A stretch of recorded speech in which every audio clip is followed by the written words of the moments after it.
Doctor ortho Ayurvedic oil and capsule, अब दर्द भी घुटने टेकेगा। पीएम मोदी के असम दौरे के दौरान प्लेन मोरन हाईवे पर उतरा। राफेल, सुखोई, तेजस ने भी भरी उड़ान। आईएफ ने दिखाया अपना पराक्रम। कांग्रेस पर बोला हमला। गोरखपुर में मुख्यमंत्री योगी ने किया जनता दर्शन। कहा पीड़ितों की सहायता में लापरवाही अक्षम्य है। लोगों की समस्याएं समयबद्ध और निष्पक्ष निस्तारण के लिए निर्देश। ट्रंप ने ईरान को घेरा। दुनिया का सबसे बड़ा एयरक्राफ्ट कैरियर को पारस की खाड़ी में भेजने का किया फैसला।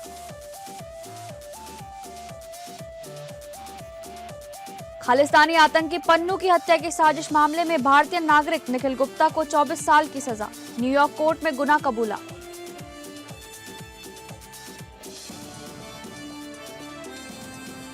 नमस्कार, आप सभी का स्वागत है इस बुलेटिन में। मैं हूं आपके साथ शालिनी राणा। शुरुआत करेंगे बुलेटिन की। प्रधानमंत्री नरेंद्र मोदी ने असम दौरे पर जनसभा में जम्मू कश्मीर के पुलवामा में हुए आतंकी हमले का जिक्र किया। पीएम मोदी ने आतंकवाद के खिलाफ नीतियों का जिक्र करते हुए कांग्रेस को आड़े हाथों लिया। उन्होंने पूर्वोत्तर भारत में विकास कार्यों को दी जा रही प्राथमिकता को भी रेखांकित किया। असम के गुवाहाटी की रैली में पीएम मोदी ने कहा कि अभी कुछ दिन पहले ही देश का बजट आया है। बजट के बाद असम का और नॉर्थ ईस्ट का मेरा ये पहला दौरा है। जिस नॉर्थ ईस्ट को कांग्रेस ने हमेशा नजरअंदाज किया, हम उस नॉर्थ ईस्ट की भक्ति भाव से सेवा कर रहे हैं। नॉर्थ ईस्ट हमारे लिए अष्टलक्ष्मी है। प्रधानमंत्री मोदी ने कहा मां कामाख्या की असम वासियों पर देशवासियों पर बहुत कृपा रही है। उनके आशीर्वाद से असम ने राष्ट्र रक्षा और देश की स्वतंत्रता एवं संस्कृति को आगे बढ़ाने वाली अनेक संतानें दी हैं। ऐसी ही एक संतान कबींद्र पुरकायस्थ को मैं आज प्रणाम करता हूं। उन्होंने अपना पूरा जीवन असम और समाज की सेवा के लिए समर्पित किया। उन्होंने आगे कहा कि वर्ष 2014 के बाद नॉर्थ ईस्ट के 125 से अधिक महान व्यक्तित्वों को पद्म पुरस्कार मिले हैं। ये दिखाता है कि असम और नॉर्थ ईस्ट की धरती का सामर्थ्य कितना बड़ा है। नॉर्थ ईस्ट का यही सामर्थ्य अब विकसित भारत का बहुत बड़ा आधार है। साथियों, आप मुझे बताइए, जो कांग्रेस असम के विकास के लिए पैसे देने से भी बचती हो, वो कांग्रेस क्या असम का विकास कर सकती है? असम का विकास कर सकती है? कभी भी कर सकती है?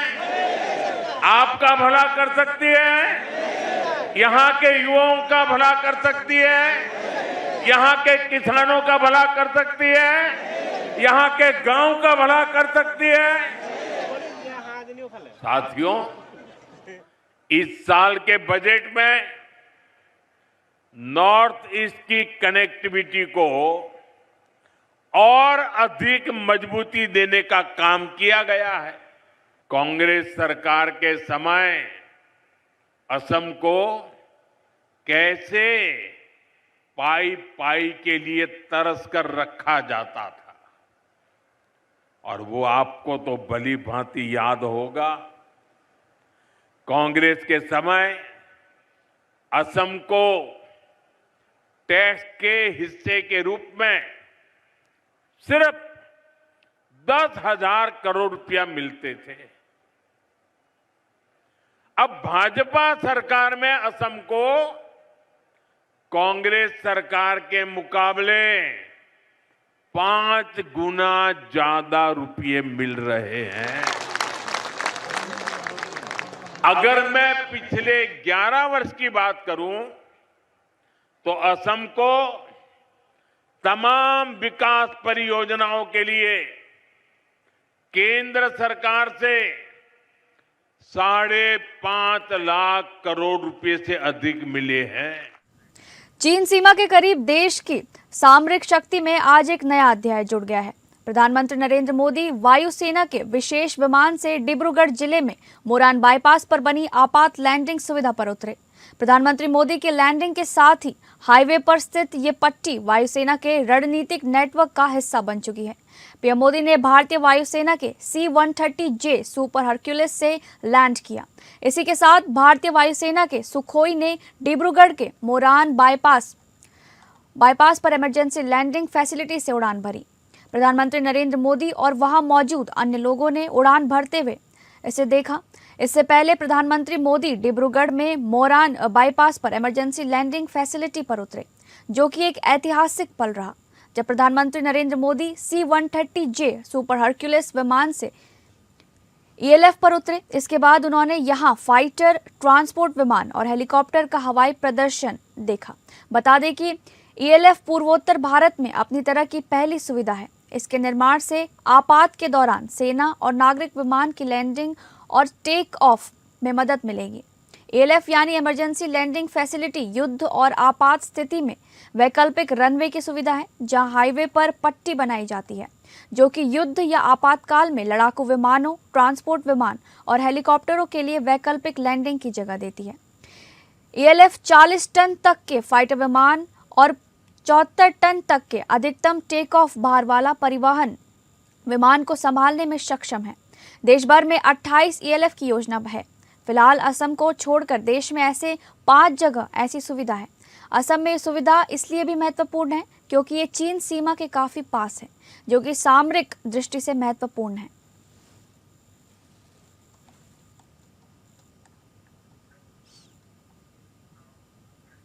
केंद्रीय मंत्रिमंडल की आर्थिक मामलों की समिति ने रेल मंत्रालय की 3 महत्वपूर्ण मल्टी ट्रैकिंग परियोजनाओं को मंजूरी दे दी है। इनकी कुल लागत लगभग 18,509 करोड़ रुपए है।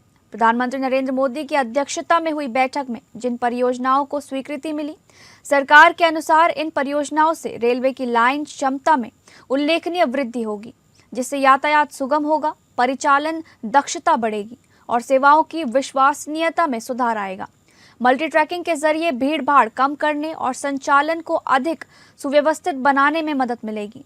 ये परियोजनाएं पीएम गति शक्ति राष्ट्रीय मास्टर प्लान के तहत तैयार की गई हैं, जिनका उद्देश्य मल्टी मॉडल कनेक्टिविटी और लॉजिस्टिक दक्षता को मजबूत करना है। इससे लोगों, माल और सेवाओं की आवाजाही के लिए निर्बाध कनेक्टिविटी सुनिश्चित होगी। तीनों परियोजनाएं दिल्ली, हरियाणा, महाराष्ट्र और कर्नाटक के 12 जिलों को कवर करेंगी और भारतीय रेल नेटवर्क में लगभग 389 किलोमीटर की वृद्धि करेंगी। इनसे करीब 3,902 गांवों को बेहतर रेल कनेक्टिविटी मिलेगी, जिनकी कुल आबादी लगभग 97 लाख है। सरकार का कहना है कि इन परियोजनाओं से कई प्रमुख पर्यटन स्थलों जैसे त्र्यंबकेश्वर ज्योतिर्लिंग, हम्पी, बलारी किला, तुंगभद्रा बांध और अन्य धार्मिक और ऐतिहासिक स्थानों तक पहुंच बेहतर होगी। साथ ही ये रूट कोयला, स्टील, लौह अयस्क, सीमेंट, खाद्यान्न, उर्वरक, कंटेनर और पेट्रोलियम उत्पाद जैसे प्रमुख माल परिवहन के लिए अहम है। क्षमता वृद्धि से अतिरिक्त 96 मिलियन टन पर प्रतिवर्ष माल ढुलाई की संभावना है। सरकार का मानना है कि ये परियोजनाएं क्षेत्रीय विकास, रोजगार और आत्मनिर्भरता को भी बढ़ावा देंगी।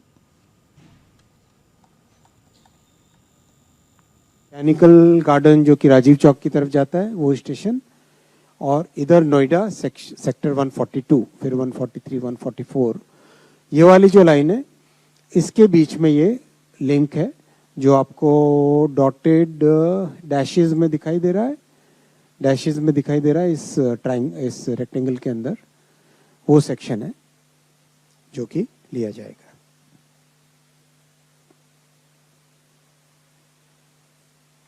नोएडा अपने आप में एक बहुत ही इम्पॉर्टेंट अर्बन हब है।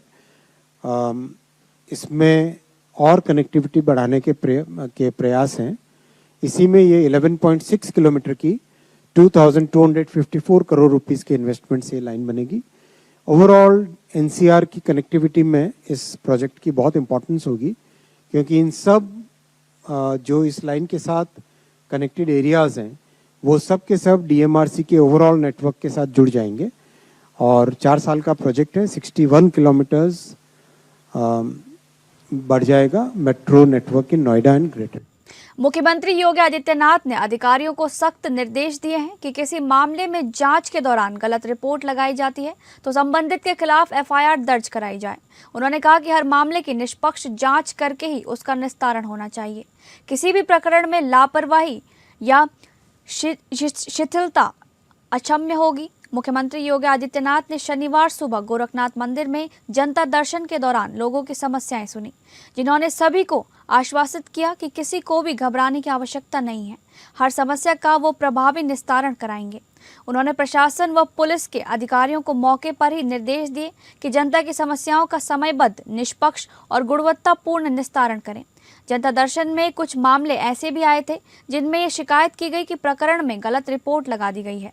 इस पर मुख्यमंत्री ने अधिकारियों से कहा कि पता लगाकर गलत रिपोर्ट लगाने वाले के खिलाफ एफआईआर दर्ज कराई जाए। मुख्यमंत्री योगी आदित्यनाथ ने मंदिर परिसर के भ्रमण के दौरान गौशाला में गौ सेवा की। उन्होंने गायों और गौवंश को स्नेहिल भाव से अपने हाथों से गुड़ खिलाया।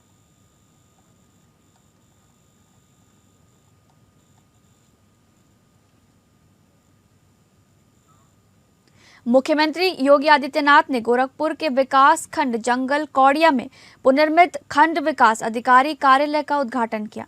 इस दौरान उन्होंने कहा कि जंगल कौड़िया में पूज्य महाराज के नाम पर एक डिग्री कॉलेज का निर्माण कराया गया है, जहां 2000 से अधिक छात्र छात्राएं शिक्षा ग्रहण कर रहे हैं। सीएम योगी ने कहा कि सरकार विकास को सही दिशा देने के लिए प्रतिबद्ध है। उन्होंने दिल्ली का उदाहरण देते हुए कहा कि यहाँ एक वानिकी और बागवानी विश्वविद्यालय स्थापित किया जाएगा, जो 100% रोजगार गारंटी से जुड़ा संस्थान होगा। उन्होंने कहा कि आज दुनिया के सामने सबसे बड़ी चुनौती पर्यावरण संरक्षण की है। यहाँ का वातावरण बहुत स्वच्छ है, प्रदूषण नहीं के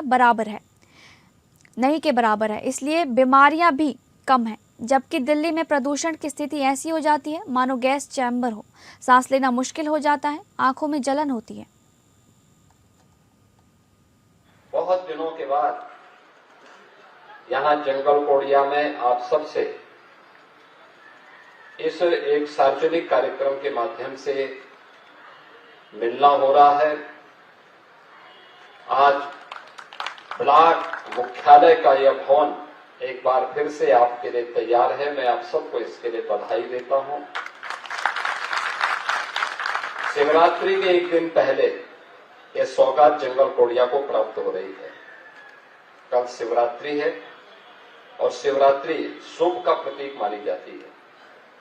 तो ये शुभ पूरे ब्लॉक वासियों, पूरे विकास खंड के अंदर हर व्यक्ति के घर में, उसके व्यक्तिगत जीवन में, हर गांव में देखने को मिले, इसकी मैं आप सबको अपनी शुभकामनाएं भी देता हूं। मैं विनम्र श्रद्धांजलि अर्पित करता हूं पूर्व प्रमुख श्री रामपत यादव जी को, जिन्होंने लंबे समय तक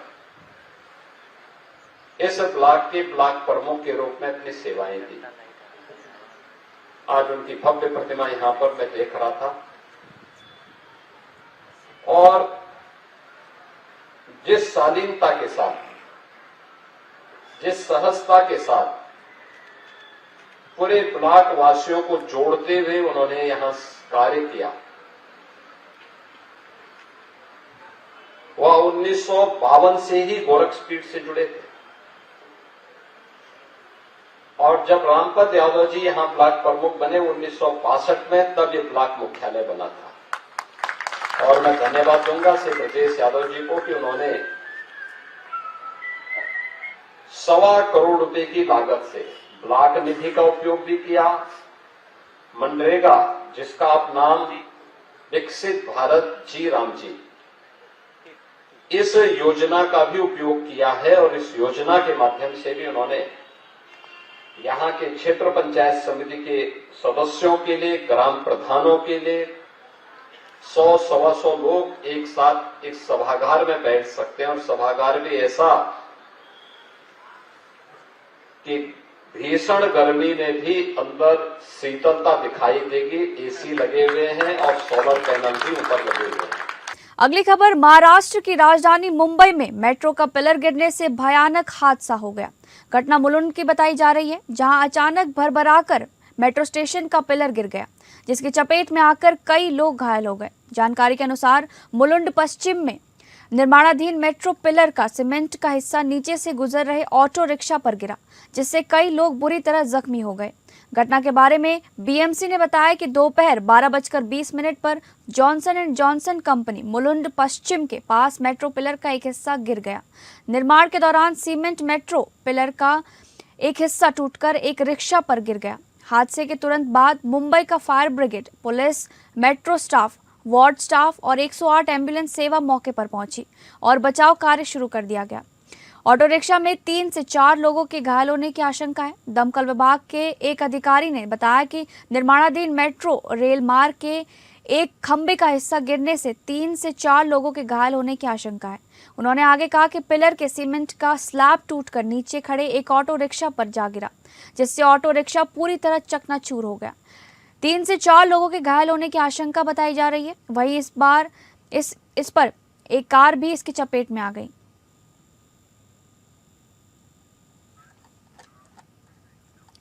हजारीबाग के गोंदवार गांव में हाथियों के झुंड ने हमला कर 5 लोगों की जान ले ली और एक बच्ची भी इसमें घायल बताई जा रही है। घटना के बाद वन विभाग और प्रशासन राहत कार्य में जुटे हैं, जबकि ग्रामीण हाथियों के स्थायी समाधान की मांग कर रहे हैं। झारखंड में जंगली हाथियों का आतंक लगातार बढ़ता जा रहा है। ताजा मामला हजारीबाग जिले के चूरचू प्रखंड के गोंदवार गांव का है, जहां बीती रात लगभग 1 से 2 बजे के बीच 5 हाथियों के झुंड ने हमला कर दिया। इस दर्दनाक घटना में 5 लोगों की मौत हो गई, जिनमें एक ही परिवार के 4 सदस्य शामिल थे।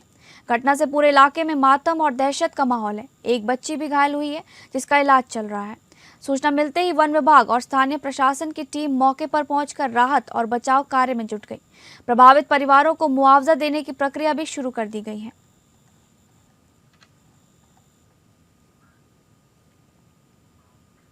खालिस्तानी आतंकी गुरपतवंत सिंह पन्नू की हत्या की साजिश रचने के मामले में भारतीय नागरिक निखिल गुप्ता को 24 साल की जेल की सजा सुनाई गई।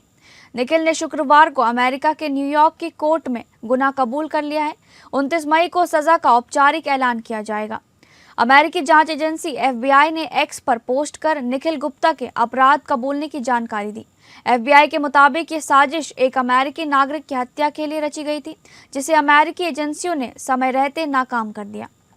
US अटॉर्नी ऑफिस के बयान के मुताबिक निखिल गुप्ता उर्फ निक ने सेकंड सुपरसीडिंग इंडिक्टमेंट में लगाए गए 3 आरोपों को स्वीकार किया है। इन आरोपों में मर्डर फॉर हायर की साजिश और मनी लॉन्ड्रिंग की साजिश शामिल है। पन्नू की हत्या की साजिश रचने के आरोप में निखिल गुप्ता को 30 जून 2023 को चेक रिपब्लिक पुलिस ने गिरफ्तार किया था। इसके बाद 14 जून 2024 को निखिल को अमेरिका प्रत्यर्पित कर दिया गया था। निखिल पर अमेरिका में केस चलाया गया, जहां उसने खुद को निर्दोष बताया था। अमेरिकी एजेंसियों के मुताबिक भारत के एक पूर्व अफसर विकास यादव ने निखिल गुप्ता से पन्नू की हत्या की साजिश रचने को कहा था। अमेरिकी न्याय विभाग ने दावा किया है कि भारतीय सरकार के एक कर्मचारी ने निखिल गुप्ता को पन्नू की हत्या के लिए एक हिटमैन की व्यवस्था करने को कहा था। ये आरोप मैनहट्टन की फेडरल कोर्ट में दाखिल इंडिक्टमेंट में लगाया गया था।